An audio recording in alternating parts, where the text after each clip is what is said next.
Embora historicamente mantenha posturas conservadoras em relação à comunidade LGBT+, a Igreja Católica também é composta por integrantes que fazem parte da comunidade, muitas vezes em silêncio. É isso que mostra o livro A Vida Secreta dos Padres Gays, Sexualidade e Poder no Coração da Igreja, assinado pelo especialista em sexualidade e religião e ex-seminarista Brendo Silva. O livro traz vivências pessoais do autor e mergulha em um tabu amplamente conhecido nos bastidores, mas que raramente chega ao debate público. E é com o Brendo que eu converso agora e você aí vai acompanhar também aqui no All News. Brendo, bem-vindo, boa tarde. De onde surgiu a vontade de escrever esse livro? Boa tarde, Diego, boa tarde a todos e todas que nos assistem aí de casa. A vontade surgiu da necessidade em tocar nesse tema que é tabu e, como você bem falou, que ninguém quer falar. A igreja não quer falar, os fiéis não querem falar, todo mundo fala que sabe, mas ninguém comenta com seriedade. Então eu vim com esse livro para preencher esse vácuo no Brasil, a maior nação católica do mundo. Agora, que tipo de história você conta? Eu estava vendo aqui a matéria feita pelo UOL e o título é Bebíamos e Fazíamos Sexo. Como é que esse assunto é lidado dentro da igreja e, enfim, pelas lideranças da Igreja Católica também, Brendo? Então, eu morei em vários seminários. Em cada seminário, eles lidavam de uma maneira.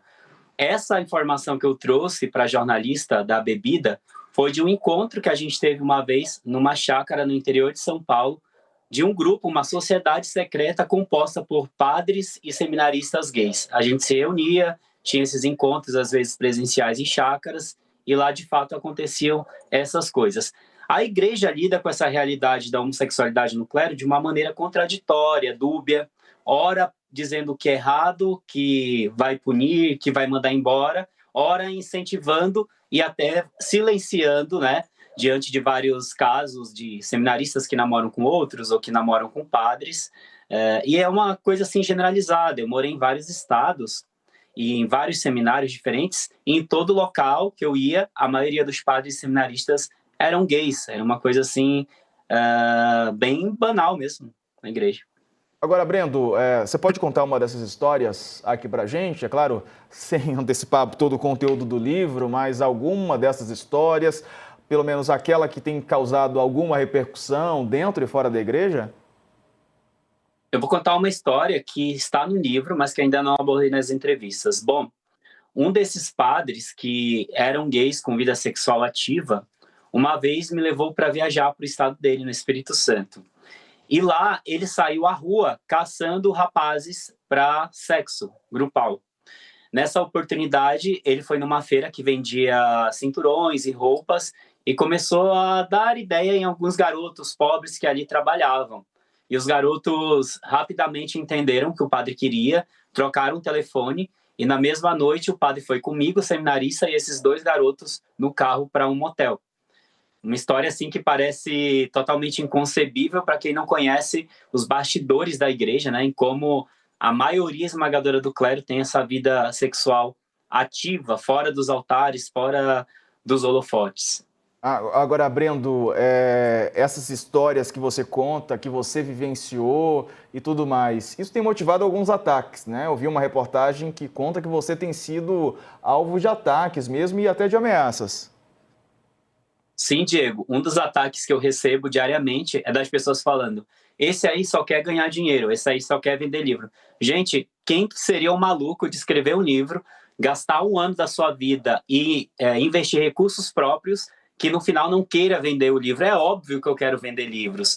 Agora, não é verdade que eu quero ficar rico com isso, porque você bem sabe que no Brasil quase ninguém fica rico vendendo livros. O valor que a gente recebe por um livro é ínfimo, mal dá para comprar uma pipoca. Então, a minha intenção é sim vender livros, mas não para lucrar. É vender livros para que esse debate chegue a quem precisa, para que esse debate se expanda na sociedade, entendeu? Mas já era esperado esses ataques. Por quê? Eu vou mexer, Diego, em duas situações que são basilares da sociedade: a sexualidade e a religião. Duas realidades, duas premissas das quais as pessoas acham que têm certeza de tudo. As pessoas acham que a religião delas diz uma verdade intocável, certo? Irrevogável e dogmática, e que ninguém pode tocar nessas verdades. E as pessoas acham também que sabem tudo sobre si próprias, sobre a sexualidade. E, na verdade, o meu livro vem mostrar que nós, seres humanos, não temos respostas para tudo que envolve o universo religioso e para tudo que envolve o universo da sexualidade.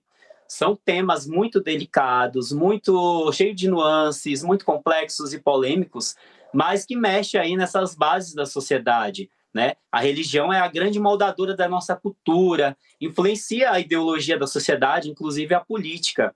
E a sexualidade, já diria Freud e outros autores, como Reich, ela também é o centro de tudo, né? Ela é o centro da nossa vida.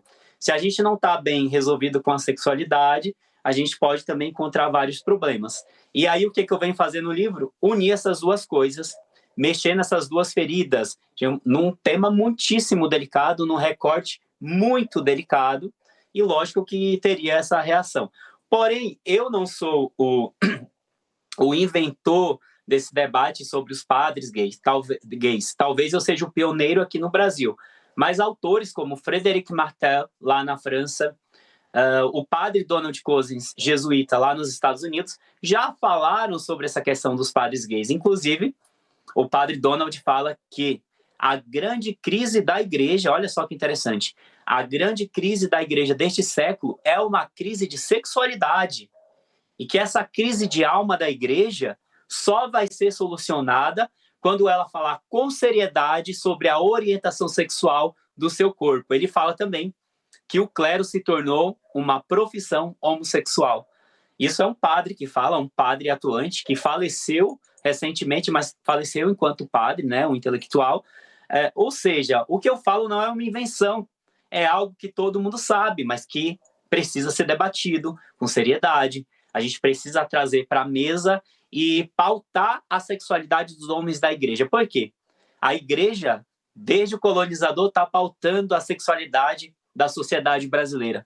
Quando a sociedade vai pautar a sexualidade dos homens da igreja? Eu acho que chegou o momento de questionar, né? São tantos escândalos, tantas questões problemáticas nos últimos anos que precisam ser tratadas com seriedade. E não só na lógica que a igreja tem feito, que é transferir e camuflar. Transferir e camuflar. Não, o meu livro ele quer justamente isso, mexer nesse vespeiro, nessa ferida, e fazer com que as pessoas comecem a debater a sexualidade dos homens da igreja, porque eles são os primeiros a opinar sobre a sexualidade da sociedade. Eles são os primeiros a até aconselhar os casais dentro do confessionário ou dentro de um atendimento pastoral. Homens que nem casados são. E quando que a gente, sociedade, vai apontar as incoerências da própria igreja enquanto uma instituição que se diz detentora da verdade, detentora do discurso moral, mas que nem seus membros são capazes de viver essa moral que eles pregam. Verdade. O que eu quero atacar também é essa hipocrisia. Brendo, eu tive contato com o Brendo já faz tempo, quase um ano que a gente se conhece, quando ele estava ainda querendo lançar o livro, e a gente tá falando sobre esse assunto já há algum tempo, Brendo. Você esperava que o livro viesse com tanta repercussão? É um dos livros mais vendidos agora, né? Sim, ainda bem, por conta do debate, né? Para o debate chegar a mais pessoas. Não esperava. Por quê? Justo porque a nossa sociedade tem dificuldade de discutir religião, Diego. O que a gente é educado desde a mais tenra idade? Que política, futebol e religião não se discutem. E política e religião é o que a gente mais precisa discutir, na verdade. É totalmente o inverso do que a gente é educado a acreditar desde a infância. Então, por mexer nesse vespeiro, nessa parte aí delicada de religião e sexualidade, eu achei que nem teria muito alcance, até por silenciamento, por ser ignorado. As pessoas vão achar inúmeros motivos para tentar me silenciar e deslegitimar, né? Só que eu trago inúmeros motivos para elas levarem o debate a sério.